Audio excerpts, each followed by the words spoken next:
Hey everyone, welcome to the Big 50, everyone. Episode 50, MTL Sports Podcast. We got your two hosts, Markel and Lawrence, and we got a jam-packed episode today. Not only are we going to cover Week 9, but we're going to do our mid-season review, all right? We're going to start with the AFC today, and the next episode we'll cover the NFC. It's 32 teams, we can't fit them all in one episode, but you'll get 16 tonight, all right? And then also we'll get into some rapid fire. We got some NBA to cover, some other things, and we'll reminisce a little bit about going through 50 episodes so far. So stay tuned, y'all.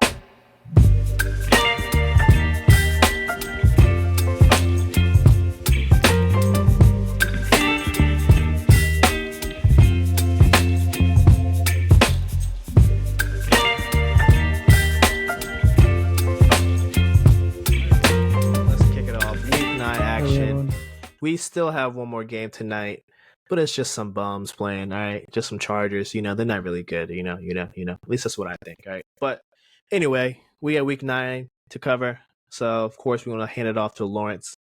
Give us your 2-minute offense. What were your highlights? What were your takeaways from Week 9? All right, so Week 9 takeaways. We've now confirmed Dolphins are posers. Frauds, They went first. Didn't make a difference. Kansas City absolutely smoked them in the first half. Reality though, a fluke touchdown, fumble return. Also part lateral. Yeah. At the end of the day, you probably should have won. You didn't win. It helps is prove that you guys are probably posers. Maybe you'll have another few games on the stretch in order to prove otherwise. But for now, we're just going to say the Dolphins are posers. Whenever they played a good team, they can't win.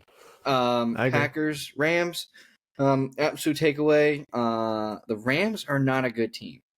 The Rams secured a few wins early in the season and are now coming down to earth. Packers, you beat Brett Rippon.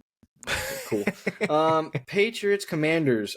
Congrats. I think Ron Rivera had, from what my knowledge is, pretty sure he has a very good record against Bill Belichick. We now have another rookie quarterback. I don't care what y'all say. Sam Howell is a rookie quarterback. He is. He's technically second year, but we're going to say he's a rookie quarterback. It's his first full year playing. He's also one of the few rookie quarterbacks to beat Belichick in a game. We can all think that to Mac Jones being a bum. Throw a pick when you absolutely can't. Wasn't his fault. Juju should have caught that ball. Hit him in his hands. Well, maybe you should just get better wide receivers that aren't bums. Anywho, On to the next. Houston Buccaneers.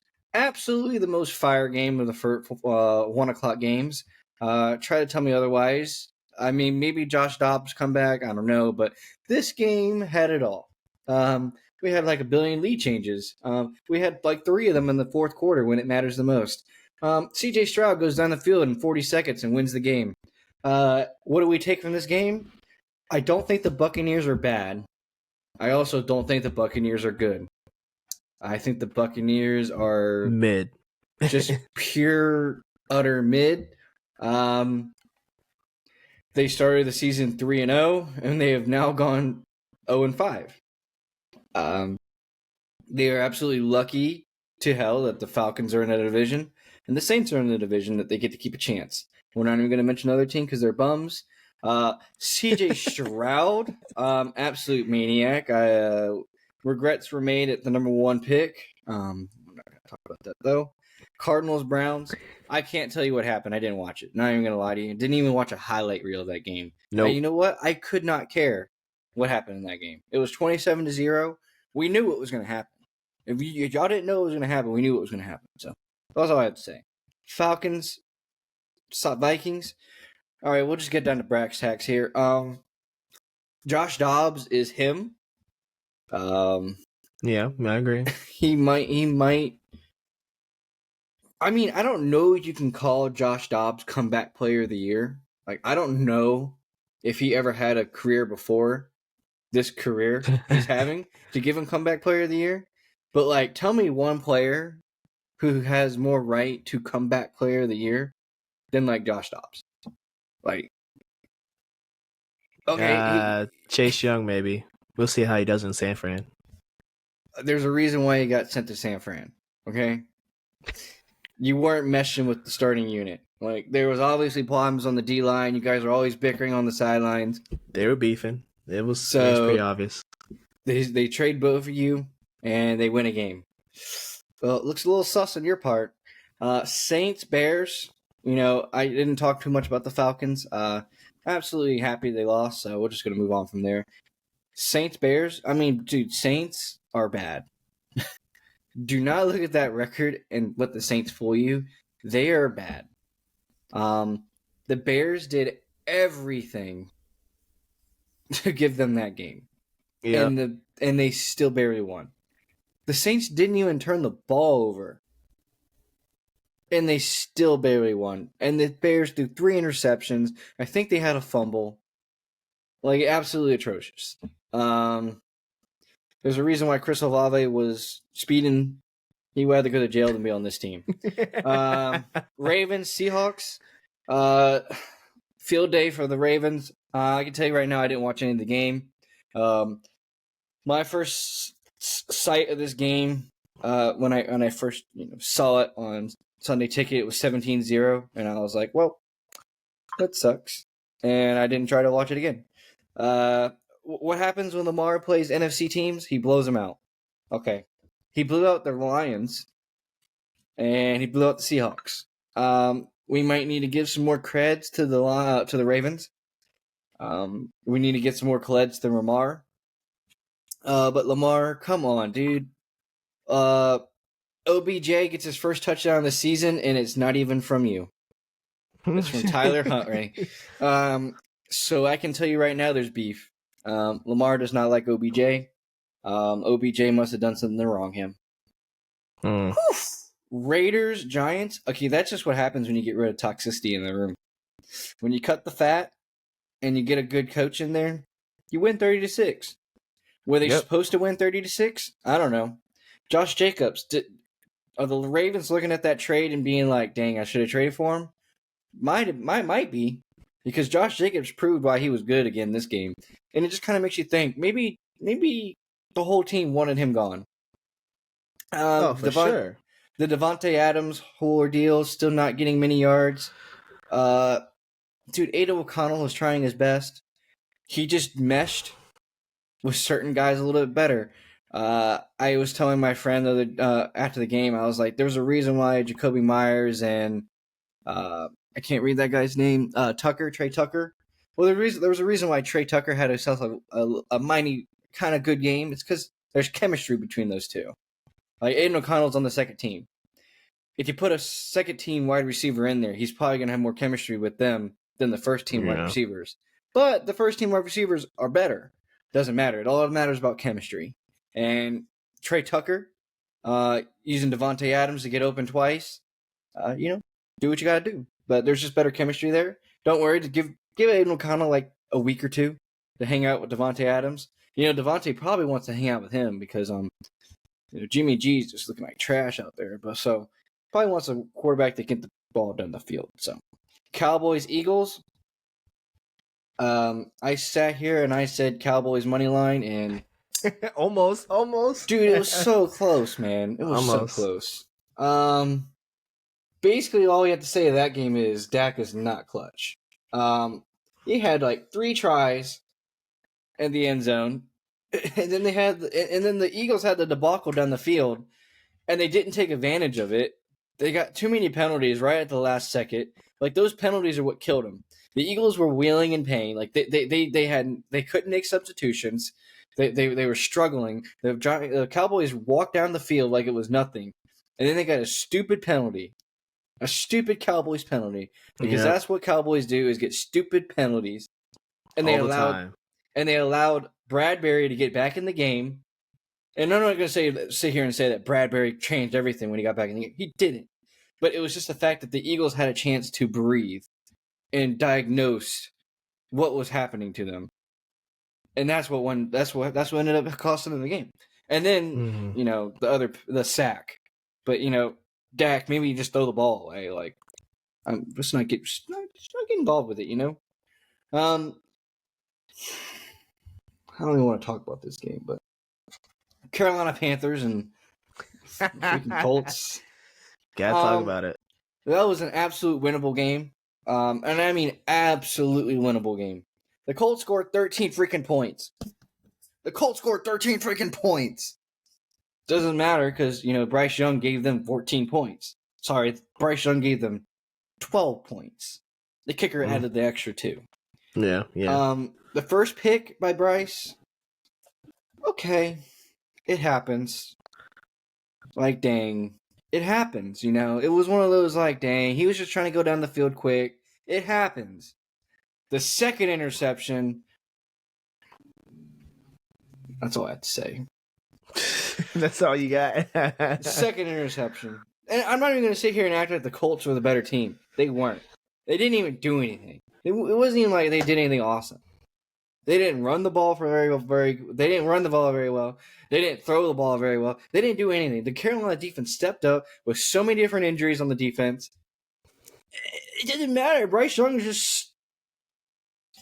It's not his fault. It's okay. Joe Burrow went 1-5. Trevor Lawrence went 1-6 to start their career, so fine. Bengals, Bills. You were right. Bengals 6.5 spread. You were correct. Well, 6. If you took 6, then it was a push, or no, that would have been. But 6.5. Oh, was sorry. Not, yeah, 6.5.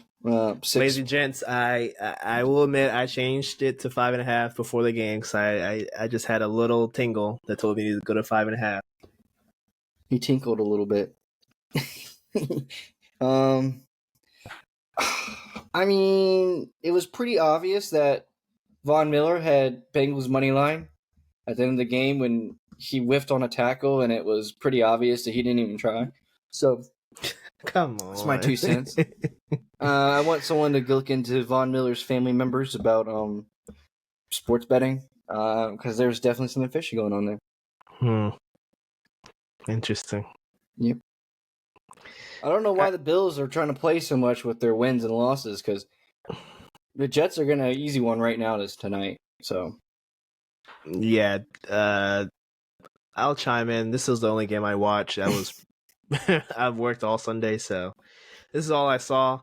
But it was a great game. We were at home, so the Bengals already had the advantage. And then just coming off of last week, just Joe Burrow looking like himself, and the offense was clicking finally, and he's more mobile.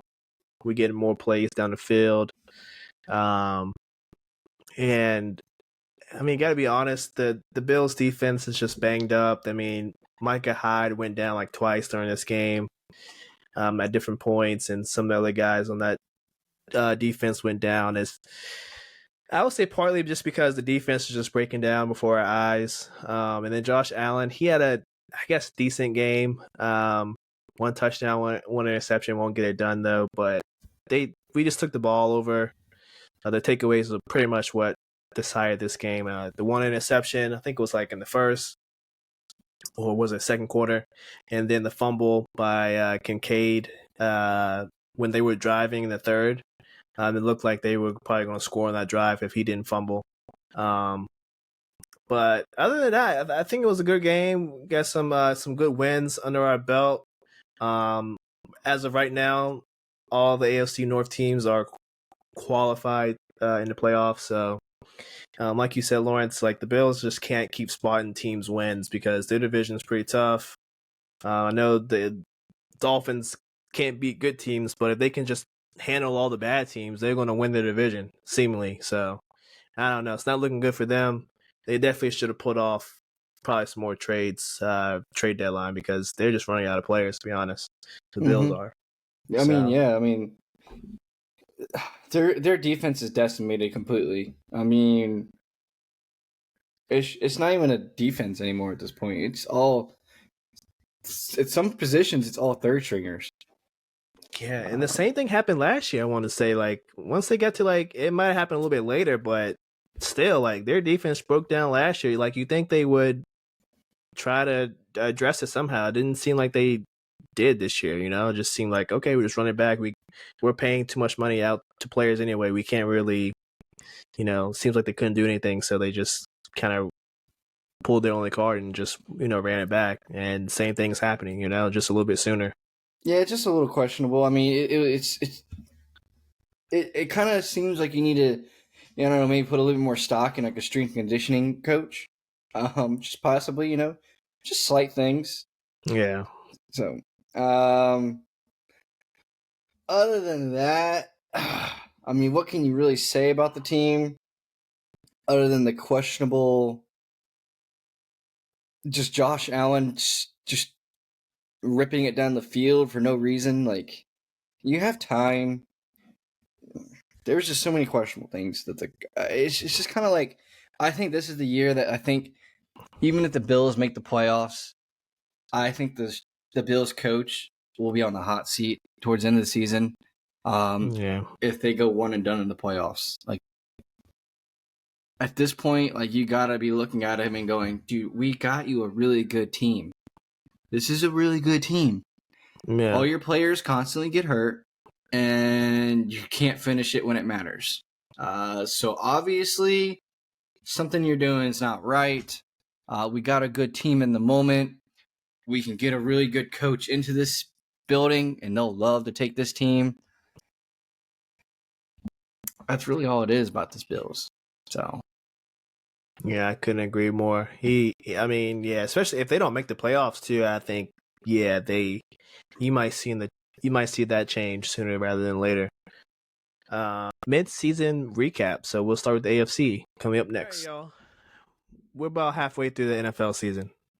Week 9 is basically concluded. Like I said in the opener, there's one game tonight, but we're going to disregard that. All right. So AFC, one half of the NFL. We're gonna go through and just recap the season so far. See how our predictions are going, and good stuff like that. So we'll start in AFC North. I think that's the first division we started with when we did the pregame predictions or preseason predictions. Lawrence, how do you think of the AFC North now? Now that we're like halfway through the season, is it where you expected each team to be? And in terms of just overall AFC division rankings, are you surprised that they are pretty much the best division in AFC? I'm not surprised they're the best division. The team I'm surprised where they are the Browns. I mean, looking at it, like, in my opinion, the Browns shouldn't be where the Browns are, but somehow the Browns are where they at, and I got to give them their props. Yeah. I mean, they're winning games with PJ Walker and stuff like that. Props to you. The team that I'm not surprised is where they are, but the team I'm surprised around the hype of where they are is the Steelers. I don't think the Steelers so this division has 4 teams in the playoffs at the current moment. All 4, yeah. But that's not how it's going to go down. I mean, sorry, not sorry. No, you're right. The Jets and the Bills are going to find a way to sneak in there. You guys have to fight each other a little bit more. The only team in that division, as it stands at the moment, that is like guaranteed a spot, in my opinion, right now, looking at how the body of work and looking at how the team is looking right now, is the Ravens. Yeah. And the only team that I can guarantee a spot as long as certain things happen are the Bengals. And when I say certain things happen, like Joe Burrow, fucked up his finger in that last game. He had to put a heating pad on his calf because it was a little cold outside, so his calf was acting up. If for some freak incident Joe Burrow has another issue with his calf and he has to miss like 3 or 4 weeks, yeah, it's over. I don't know about Browning behind him. I don't know about Browning. So I'm not saying it's completely donezo for him, but what I am thinking is it's just going to be a lot harder than it needs to be. But you look at the Ravens right now, they don't have other than running back position, every position looks really good for them. Maybe question marks at the wide receiver position, but for sure. I mean, that's just going to happen to any team at a certain point in the season. No matter who they have on it, you're going to question. They just had a bad game. They had a bad day. And the last couple of weeks, they stepped up. They've done what they had to win. Browns, dude, they're so wishy-washy, especially with their quarterback. We never know how that team's going to finish out. I think you can get a few wins, but you're not going to win a season with PJ Walker. No. And then the Steelers are like one more defensive injury away from absolute collapse. And I just mean absolute collapse. If TJ Watt was to hurt his shoulder and miss a few games, the season's over. It's over. Yeah. It's over. Because the offense is horrible. And they won't fire Canada. So with that being said, looking at the division, in my opinion, there's probably going to only be two, and I think that's going to be the Ravens and the Bengals, and that's who I originally said was going to make it. So I think I'm doing really well at the moment. But if we're talking midseason, I'll give them their props. The Browns and the Steelers are doing what they need to get to that moment, get to there right now at this moment. But I don't trust either one of them. The Steelers especially. I kind of trust the Browns a little bit more because I still think that Browns defense, it's a little bit more effective in spots that you see less injuries happen. They have better corners. They don't have a safety out for the season, or I don't even know if Micah's out. Micah's out for a while. Mika's out for a while because he hurt his hammy. I mean, Cam Hayward basically saved you that game against the Titans coming back, because I think it would have been a different game if, Henry could have been a little bit more effective for Will Levis. Yeah, I'm gonna have to agree with you in terms of, I think the two teams that we said we're gonna make the playoffs, it's looking like that's what's gonna happen.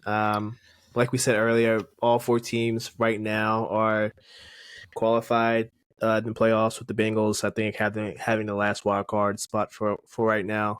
But I think my biggest takeaway is midseason. I think my predictions are going to be swapped. I think the Ravens are going to be at that 13-4 mark that I had the Bengals at, and the Bengals, because of the slow start, are probably going to be like 10-7, 11-6. I just don't see the Ravens losing they would need to lose 5 games and then only win the last 3. I don't see that. I don't foresee that happening. The best thing for the Ravens, they've already played all their division on the road. Yeah.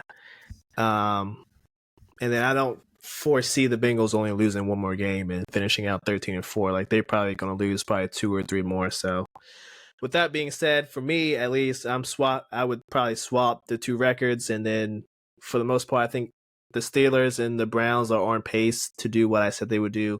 I think you're right. The Steelers are one injury away. And for me, I just feel like they just won too many. They got lucky. They had a lot of close games. They're kind of like the Vikings of last year. They're just winning the close games. And at some point, they're just not going to win these close games. So with that, plus the offense just being terrible, plus George Pickens is pretty much done with the team, deleted everyone off his IG besides his high school pictures and crap like that. So it's not looking too good. Deontay Johnson's back. That kind of helped, but if Pickens has 1 catch for 2 yards and he starts beefing with the team, that's just not a good sign. Their offense is already horrible. You just can't have arguably your second best player just start the beef. We got another AB situation going down, so we don't need that, or they don't need that in Pittsburgh. And for the Browns, you're right. The quarterbacks just one game is PJ, one game is Deshaun. They keep flip flopping. I know Deshaun hurt his shoulder. I guess he's not getting enough massages or something. But whenever PJ's in, he's just throwing the ball either short or it's just in the dirt. It just seems like he doesn't have good chemistry with the wideouts. So that's why their offense really doesn't click all that well when he's playing. But they surprisingly have done just enough to win because their defense is pretty much just anchoring that team. So AFC North, all the teams are on pace to basically do what I said they would preseason. But this is definitely the best division in football by far. Yep. Moving on, we'll do, I guess, AFC South. So, what do you think about the South? Jacksonville, Texans, Colts, Titans. How do you feel about them? I don't think the Texans are all that good. No, sorry, not the Texans. Sorry. I don't think the Colts. So, okay. break it down. Jags are kind of punching a little bit above their weight, but I think they are where they're supposed to be in terms of just the division. I think the Jags have won some games that they shouldn't have won, and I think they've lost one game they weren't supposed to lose. So I think they're right about what we thought and what they should be. Yeah. The Colts are doing a little bit better than what most believed. The Titans are being a little underwhelming, but I think for the Titans, I think their season is very much redeemable and fixable, especially the fact that the passing game is now alive. Yeah. That's It's true. just throwing your young quarterback on a short week against Pittsburgh's defense that can only do good apparently nowadays. I don't take anything away from the Titans against that Steelers game. I actually went to that game. I was at that game. It was so loud. Every drive he had. Um, the Steelers did everything correctly, and they just knew we just take away DeAndre Hopkins from him. I know Joey Porter made this tweet like, "Oh, I called him out. I wanted him." Dude, you had help like every play. It was double coverage, almost every other play. Don't act like you're all that high and mighty, but like Joey Porter's not even that good. yeah, I As a mean, rookie. he got double covered every play. They knew that the only person they couldn't let beat him was Hopkins, and Hopkins still got himself some while getting double covered. So, Titans, I think the year is still redeemable for them. Colts, I think you'll win some games, but I don't think you're making it to the playoffs with Minshew. That's just how I feel, Yeah. especially against that Carolina's defense that was bittered and battered. But I didn't watch the game after the second pick six, so I don't know what else happened. So I really don't. I couldn't. I'd rather shoot my head than do that. Houston and I mean, this is just going to come down to Houston and Jacksonville. Houston already has the advantage over them. Houston just needs a few good, easy wins. Houston has one of the easiest schedules the rest of the year. Jacksonville doesn't have much harder schedule either, but regardless, you really got to think with CJ Stroud being behind the pocket and the way the defense just plays. Cooking. I mean, the defense keeps doing games. And I think it's really clear to see if you look at the Houston, if you look at where they win and where they lose. They're 3-1 at home and they're 1-3 on the road. You can clearly tell they know how to work home field, and you can clearly tell they're just a completely different team on the road. So, I think each game only allows them to get better playing on the road, just getting a little bit more familiar. And they get to have a little bit more fan bases coming up that have a little bit less home field advantage to them. So. Okay, yeah. Jacksonville's a little bit ahead of schedule for me. I think I had them at 9-8. Going into the season, they're 6-2 right now, as you can see on the screen. Are they going to lose 6 more games? Probably not. They're probably going to be in that 11 to 12 win range. But Texans definitely are the surprise. I had them as like my second 2-win team, them and the Bears, and they've already doubled my win prediction for them. And after last game, bro, CJ just cooking, had 46 seconds to win the game, and that brother can play. He's the truth. And I'm not gonna go as far as to say he should have been picked over Bryce Young, because Bryce Young he's one hell of a player, but he's kind of running for his life every single play. But it's not even true. Yeah, DeMarco, I think his name, what? Isn't that right? DeMarco Ryan? Ryan. Or is it? Yeah, I think it's DeMarco Ryan. Their head coach is a hell of a coach, defense and offense. Like, this guy is cooking. CJ's cooking. He's definitely runaway rookie of the year, at least on the offensive side. Dan Orlovsky says he's in the MVP discussion. I wouldn't go that far. He's obviously playing really well as a quarterback, but for a rookie to be as poised and as confident as he is, and with the receivers that he has, I mean, just Dell and Nico Collins, like they're nothing to write home about. But I mean, obviously they're NFL athletes. But in terms of wide receiver rankings, they're not even in the top 15 probably. But the way he's just making them look, it's like wow, like I don't know, this kid is cooking. So shout out to him. Colts. I think the whole Anthony Richardson situation, like him being out for the season, they were probably on pace to be in the playoffs, but I think now, like you said with Minshew, I don't really foresee that happening. So they probably have a few more wins left in them. I think I had them at 5-12. They'll probably exceed that. They'd probably be like 7-9 or something. And then Titans, they're redeemable, but for me, I feel like I don't know. I think Levis just had one good game. I don't think that he can carry them close to 500. I think they're gonna probably be the bottom of this division. I don't know the rest. I don't know the rest of the schedule, but something's just like telling me like, yeah, this is more of like a rebuilding year.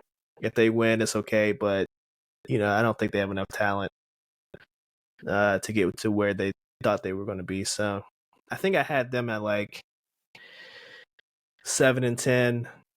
They might get there. My gut's telling me they won't, though. So I don't know. We'll see. But AFC South is somewhat competitive, but yeah, not as good as the North. So that's my 2 cents. Let's move on, though, to the East, AFC East. We got the Dolphins, Jets, Bills, Patriots, Pats, pretty awful. And obviously, last night the Bills lost, and then the Dolphins lost in Germany, even though they were the first ones there. Which is supposed to be the telltale sign that you're going to win. Yeah, Didn't if happen. you go first, you're supposed to win. That's just the unwritten rule. I mean, what do you want to say about the Dolphins? I think the Dolphins are pretenders. A lot of their difficult schedule comes up, and I think they're gonna have a rough go of it. I also believe that at one point in time, the witty funness of their coach, I guess that's the best way to put it, is gonna get old. Because I mean, it's cool to beat bad teams, but you kind of need to beat the good teams in order to, go all the way. And I kind of think that's where the Bills coach is already. Yeah, it's cool to beat the bad teams and the good teams during the regular season, but every season we just get to this point where we don't do anything. So I don't think they're going to fire him or anything, but I think this is going to be one of those years where if he doesn't do anything, he goes into the next season and he's on a hot seat because he starts the same way. I beat all these good, easy to beat teams, and I can't finish it out versus the Chiefs. In my opinion, the best team looking like in this division is still the Dolphins, just because of the lead they have. Yeah. But the sleeper team is the Jets. The Jets got through the hard part of their schedule. I mean, they got through the hard part of their schedule at 4-3. They're playing the Chargers now. In Charger fashion, they should come out of this game 5-3. That's just Charger fashion. That's just how Chargers play. The Chargers just don't. That's just how the Chargers charge it up. But I agree. Also, the Jets like to jet it up and make it harder for themselves. So, yeah. I mean, it could easily come down to 4-4, but still, the team is looking really good. You got to remember that AFC South beating themselves apart in order to not make it. The Chargers are so far down. The Raiders have to fight the Chiefs. I mean, the AFC is so hard. I mean, it's just so hard. And so the Jets, all you have to do is perform against teams in your division one more time and beat some easier teams you have left on your schedule to make the playoffs. The South. So the North can't have 4. They're not going to get 4. That's not happening. Yeah, it's not happening. They can have 2 or 3, but if they have 2, that leaves 2 spots open for the wild cards. Because no offense, Jets, even if you do have a good season the rest of the year, there's still no way you win the division. I don't know how it can happen, but I just don't believe it at all. I still believe you have a chance to make the playoffs, and I think that's just what the NFL script is written for. So that way, Aaron Rodgers can come back. You can pretty much write off the Patriots, but don't let the Patriots write off get you all giddy and excited, because the Patriots are still going to win 3 to 4 more games this season, and they're going to beat good teams. And we're going to get pissed off each time they do it because we think they suck. This is Bill Belichick. He's just going to beat a really good team, and we're going to go, why the heck is that team losing to these crappy-ass Patriots? And then you're going to remember at the end of the day, it's Belichick. Yeah, I agree. In terms of the Dolphins, I think you're right. They're 2-1 in the division. And record wise, they're just so far ahead. It seems hard pressed to not see them winning that division unless they just fall apart somehow. And the only way that's happening is if Tua or Tyreek goes down, which, maybe Tua. We've seen it happen before, but he seems pretty durable this season, and he's avoided taking a lot of hits. So probably rule that out. Jets, I think you're right. They just got to win out. They got to beat the easy teams. If you lose to the hard teams, it's okay. That's what we expect. There's no harm in that. You won the one in the division. You're in a decent spot. You just got to win the games you're supposed to win and stop making it difficult for yourself when you do win, because defense is too good and Zach Wilson's just good enough to win you most games. So don't make it too hard for yourself. 3-game win streak, as you can see on the screen. Bills, what's there to say? I already said it in the last segment. They're one player away on defense from really falling apart. Josh Allen looked like himself, and then he doesn't look like himself. I don't know where he stands. The coach, Sean McDermott, he's probably gonna be in the hot seat if they don't make the playoffs. And even if they do, if he loses one game, like you said, he's probably in a really hot seat. Then the Pats, bro, they're just bad. Like, I don't know if this Bill. I don't know if this is his last year, but it might be his last year in New England. All the rumors about him potentially getting traded somewhere. I don't put too much stock in it. I don't know about you, but I don't put too much stock in it. But I definitely can see Robert Kraft saying, all right, it's been about 3 years. You haven't done a damn thing about this man, Brady. Your personnel decisions, choices just have not been good. I need to hire somebody for that job. And he's going to say, the fuck you do, I'm out. So that's what I think. I don't know. What are your thoughts? I just think he gets removed from GM. I don't think he gets removed from coach. Yeah, but do you think he would want to give up that control? I think that's like where he draws the line. Like, I think he needs consolidation of power, No, I think what happens is your pretty boy McDaniels comes back as GM or some stupid crap. Oh Lord. Just something stupid.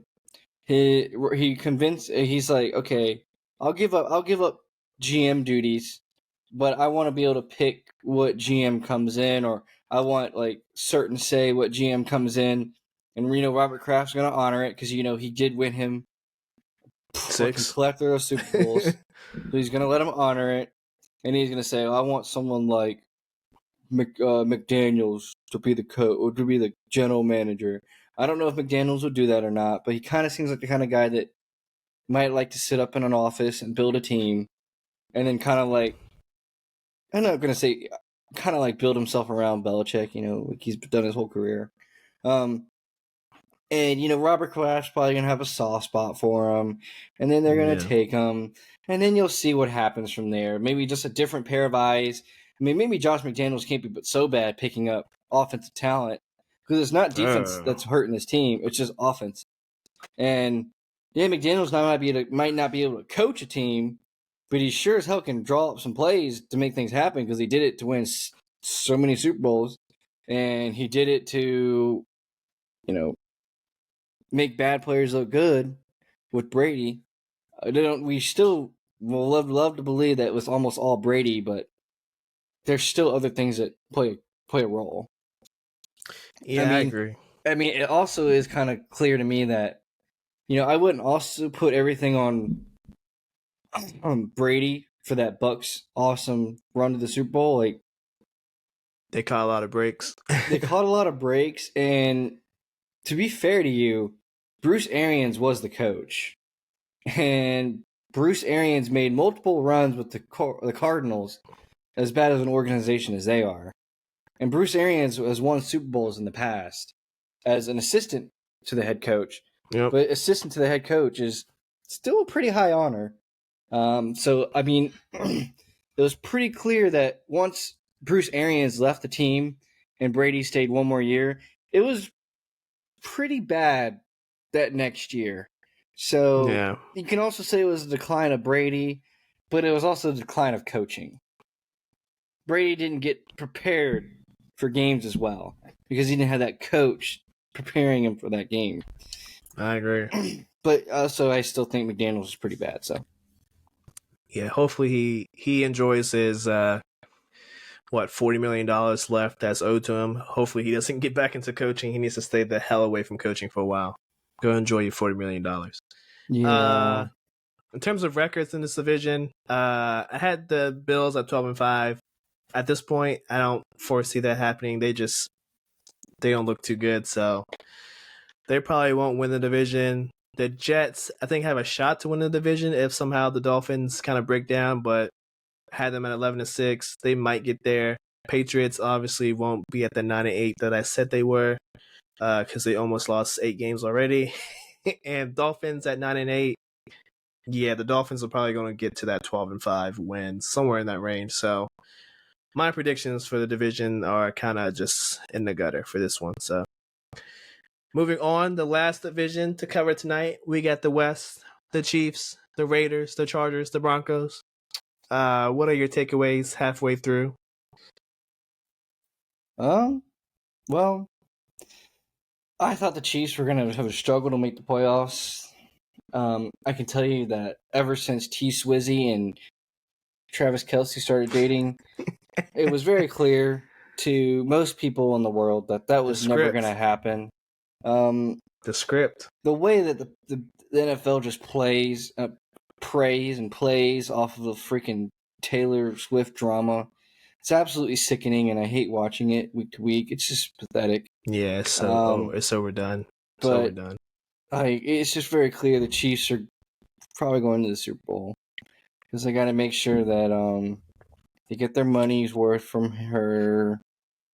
Persuaded you did during the halftime show with Usher, or maybe do it next year. Like it's all a ploy, bro. Yeah, it's not even. It's like this fact that it's like so easy to tell too. They have a spot for the cameraman so they know where she is at all times, and they always zoom in on her at every Kelce catch or touchdown. It's just, Yeah, so I mean that's the biggest thing for me is the fact it's so ugly to watch, and I think it just goes back to that Broncos game in which it was very, very clear. And don't get me started. Like the Chiefs get a lot of penalties. They do. yeah. But they get stupid penalties called on them. Like there's just players and guys just doing absolutely dumb stuff that you shouldn't just do in a game. But if like the refs don't call it, it's gonna look bad. But then the Chiefs also benefit from getting stupid penalties called on the other team that should never be called, but because they need to make sure the Chiefs win the game. Like when Patrick Mahomes fumbled the ball, and then they were like, "Whoa!" They were illegally touching down the field, and then they look back at the play, and all the both commentators are like, "Well, he kind of just ran right into him. He didn't really illegally touch him. He got trucked." What? Okay, and then immediately throws an interception.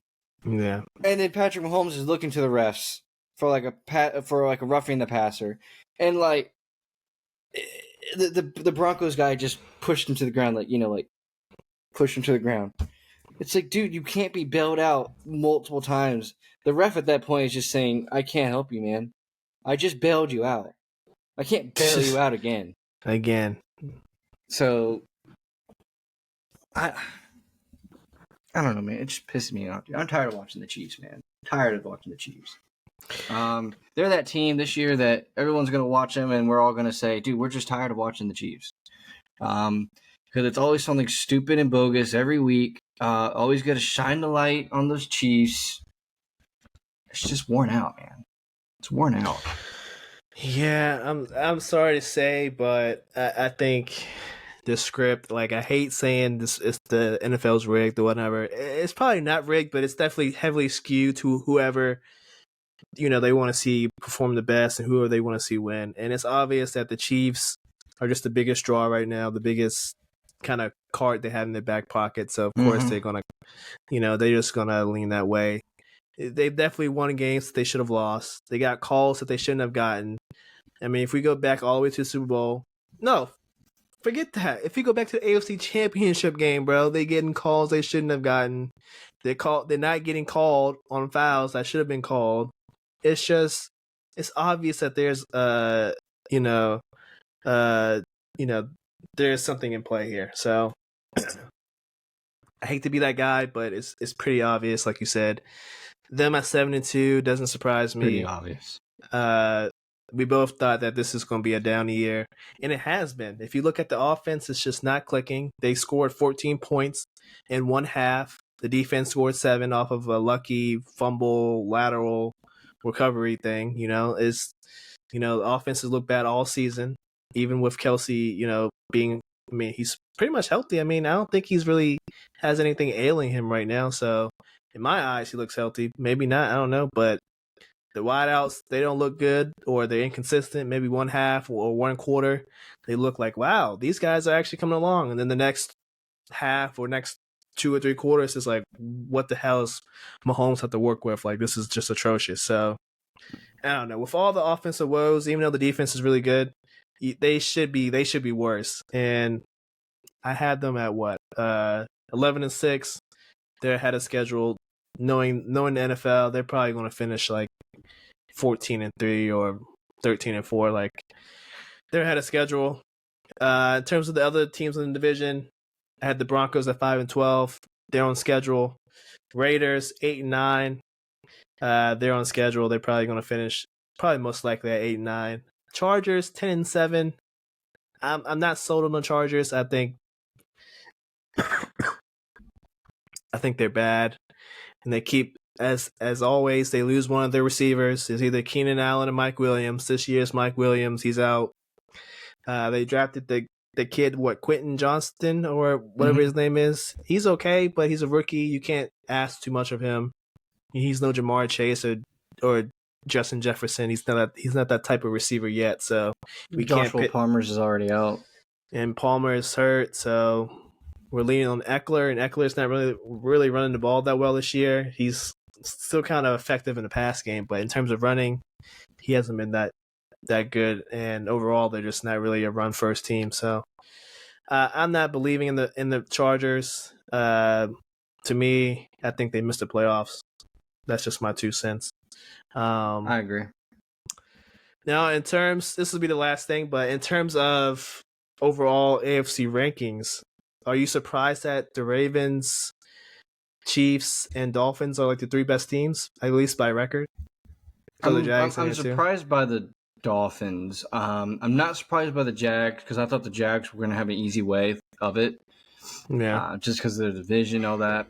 Ravens, a little bit. I think the biggest surprise, now that the season has started and we saw how it started and now it's got... Because the only reason I say it like that,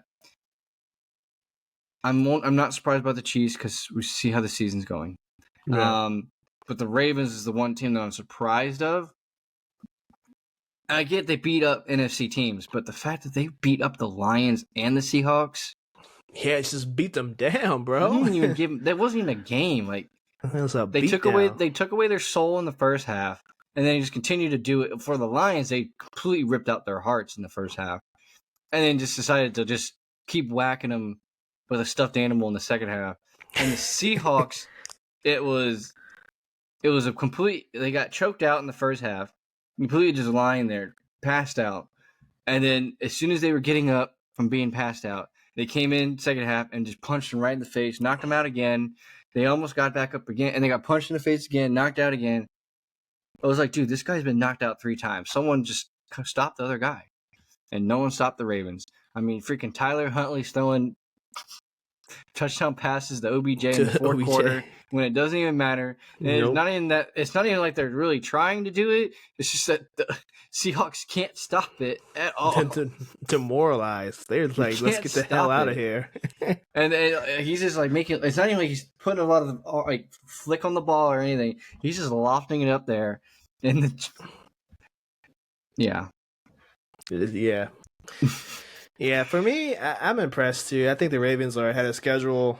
Chiefs, we already know what's happening.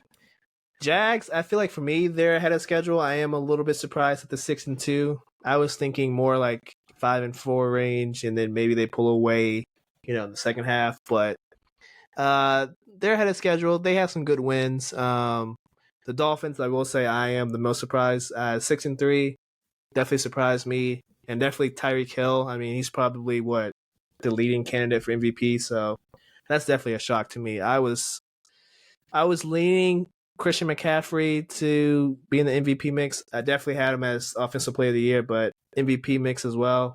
I don't even know if he can be in that conversation with the 49ers 5-4, but we can talk about that another day. But yeah, I'm a little bit surprised at where we stand halfway through in the AFC.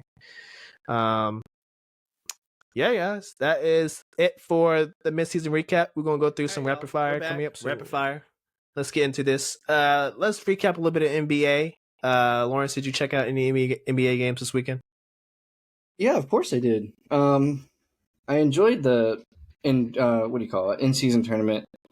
So far, older players are playing that we thought weren't going to play. So hats off to them for participating, and screw you younger players for not trying harder. Yeah, I watched the Friday night games. Miami won.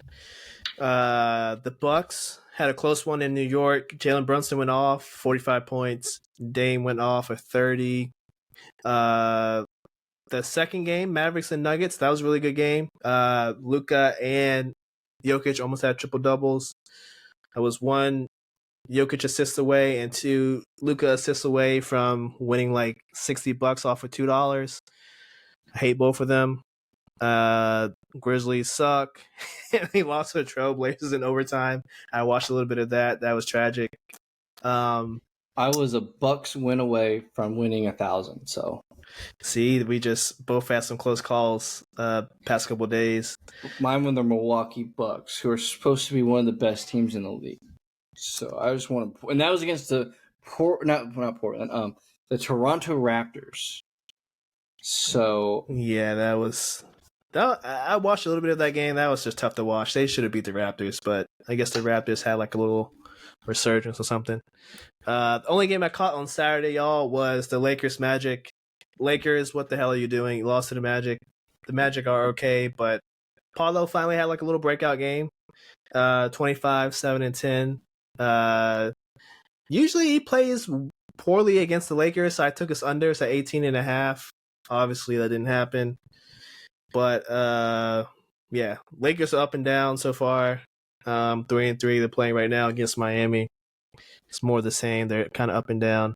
I took the Hornets to beat the Pacers. That was a fun win. Yeah, is that the game LaMelo got triple double? Or was that Sundays? I think Sunday he got a triple double, right? They play Sunday. Oh yeah, he got a triple double against Luka. Yeah, Mavs won. They're 5-4. They only lost to the Nuggets. Yeah, I didn't catch any games yesterday. I was watching Cincy play, so I didn't check out any of these games. Well, as we speak, Chargers are up 14-0. They are playing pretty well. Yeah, that's pretty much it for NBA action. We'll go over more in depth on Wednesday when we kind of recap week 2 action and look forward to week 3. But secondly, just wanted to kind of reminisce about, we're 50 episodes in, Lawrence. How do you think, we've done so far? And, in terms of the future, how's things looking? Well, I think we've gotten a lot better from when we started. Yeah.